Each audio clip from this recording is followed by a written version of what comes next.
Everyone, मैं मीनाक्षी अपने इस यूट्यूब चैनल में आप सभी का स्वागत करती हूँ। आशा करती हूँ आप सब अच्छे होंगे। तो आज की जो अपनी क्लास रहने वाली है वो पीआरटी, टीजीटी और जो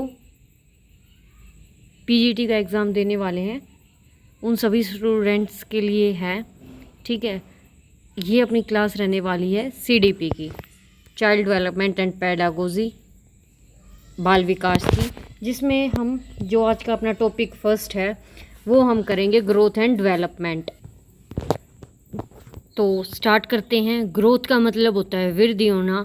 ठीक है, वृद्धि जो होती है अपनी ग्रोथ वो एक टाइम तक होती है, एक टाइम पीरियड होता है, लेकिन जो डेवलपमेंट है, विकास है, उसकी अनंत प्रक्रिया होती है। ठीक है, वो चलता रहता है विकास। ठीक है, बात करते हैं ग्रोथ की। ग्रोथ क्या है? एक क्वांटिटेटिव चेंज है। ठीक है, जिसको हम क्वांटिटी मतलब मात्रात्मक, जिसे हम मेजर कर सकते हैं, माप सकते हैं। ठीक है, और सेकेंडली फिजिकल स्ट्रक्चर, ये एक शारीरिक संरचना भी है। जैसे हाइट को हम माप सकते हैं, वेट को हम माप सकते हैं। जिस चीज़ की हम माप सकते हैं, जिसको मेज़र कर सकते हैं, वो ग्रोथ में आता है। ठीक है, कॉन्क्रीट है ये, जिसे हम फील कर सकते हैं, देख सकते हैं। ठीक है, फिर इसके बाद आती है ग्रोथ के बाद मैचुरेशन, जिसे हम मैच्योरिटी लेवल बोलते हैं। वो 25 साल तक मैच्योरिटी लेवल आ जाता है। ठीक है, जिसे हम हिंदी में बोलते हैं परिपक्वता। ठीक है, परिपक्वता। ये जो मैचुरेशन का कॉन्सेप्ट है वो किसने दिया था? ये जो वर्ड है किसने दिया था? अर्नोल्ड गैसोल ने। कब दिया था? 1925 में। अमेरिकन साइकोलॉजिस्ट थे ये। ठीक है, इन्होंने बोला था एक मैच्योरिटी स्टेज ऐसी होती है जिसमें हम अपनी जिम्मेवारी को समझते हैं। ठीक है, रिस्पॉन्सिबिलिटीज़ को समझते हैं। एबिलिटी टू एडजस्ट, जिसमें हम समायोजन करते हैं, मतलब कि हम हर परिस्थिति में, हर सिचुएशन में हम क्या करते हैं? एडजस्ट करते हैं। और किस पे आधारित है? ये रिलेटेड टू हेरिडिटी, अनुवंशिकता पर, जेनेसिस पर भी आधारित है। ठीक है, फिर हम बात करते हैं डेवलपमेंट की, विकास की। जो ये स्टेज होती है वो जाती है डिपेंडेंसी टू ऑटोनॉमी तक, निर्भरता से स्वायत्तता की ओर जाना। जो ग्रोथ है वो ओनली पार्ट किसका है? डेवलपमेंट का। ठीक है, इस स्टेज में क्या क्या चीज़ें होती हैं? कॉन्सेप्शन टू डेथ, गर्भ से मृत्यु तक। ये एक कॉन्टिन्यूस प्रक्रिया होती है, परमानेंट चलने वाली। ठीक है, क्योंकि जो विकास है ना वो होता रहता है। ठीक है, ये कोई ये नहीं है कि जब हम बड़े हो जाते हैं तब भी सीखते हैं, हम बूढ़े हो जाते हैं तब भी सीखते हैं, और विकास अपना होता रहता है। ये नेवर एंडिंग प्रोसेस है, वोम टू टोम तक, क्योंकि गर्भ से लेके कब्र तक।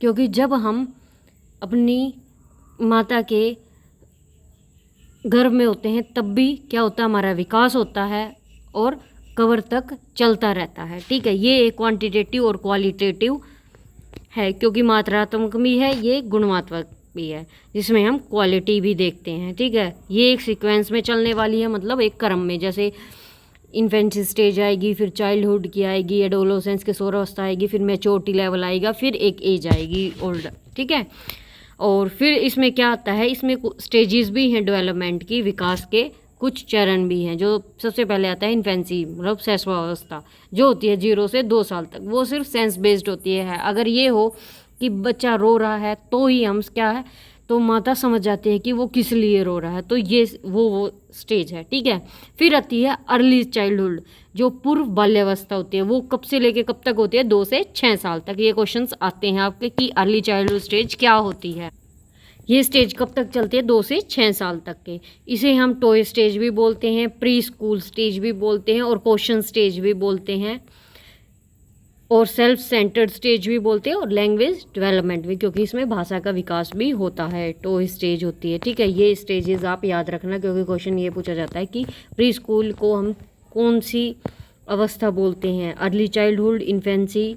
ठीक है, ये सब क्वेश्चन आते हैं, तो इन चीज़ों को अच्छे से याद रखना, कब से लेकर कब तक का वर्ष होता है। फिर बात करते हैं हम लेटर चाइल्डहुड की, उत्तर बाल्यावस्था। ये कब से लेकर कब तक होती है? 6 से 11 साल तक के। इसको हम ट्रबल सैम भी बोलते हैं, कष्टधारी अवस्था बोलते हैं, गैंग एज भी होते हैं, क्योंकि बॉयज़ का अलग ग्रुप होता है, गर्ल्स का अलग ग्रुप होता है, समूह होता है। ठीक है, एक लेटेंसी स्टेज भी बोलते हैं, एलिमेंट्री स्टेज भी बोलते हैं, जिसे हम बोलते हैं प्रारंभिक अवस्था। ठीक है। एक इसे हम बोलते हैं स्कूल स्टेज, वो थी प्री स्कूल, ठीक है। फिर एक और आता है एडोलोसेंस, जिसे हम बोलते हैं किशोर अवस्था, ये 12 से लेकर 19 वर्ष तक की होती है। जो एडोलोसेर वर्ड है वो उसका मतलब है मैच्योर टू ग्रो अप। और फादर ऑफ एडोलोसेंस कौन थे? Stanley hall. स्टेनली हॉल कौन थे? फादर थे किसके? एडोलोसेंस के। इसको हम प्यूबर्टी स्टेज भी बोलते हैं, मैच्योरिटी स्टेज भी बोलते हैं, ठीक है, जिसे हम बोलते हैं लैंगिक परिपक्वता।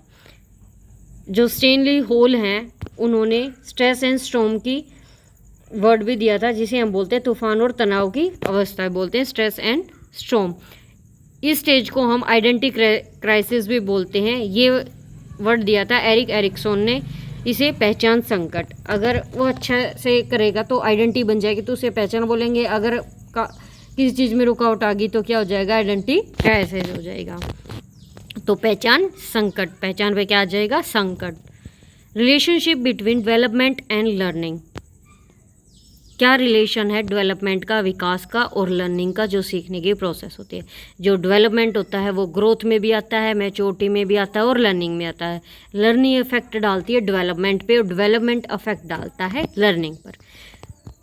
जो आती है डेवलपमेंटल डोमेन, इसे हम एस्पेक्ट भी बोलते हैं। सबसे पहले आती है कोग्निटिव, जिसे हम संज्ञानात्मक बोलते हैं। इसमें क्या क्या चीज़ें आती हैं? इंटेलिजेंस, थिंकिंग, रीजनिंग, जिसमें हम तर्क ढूंढते हैं।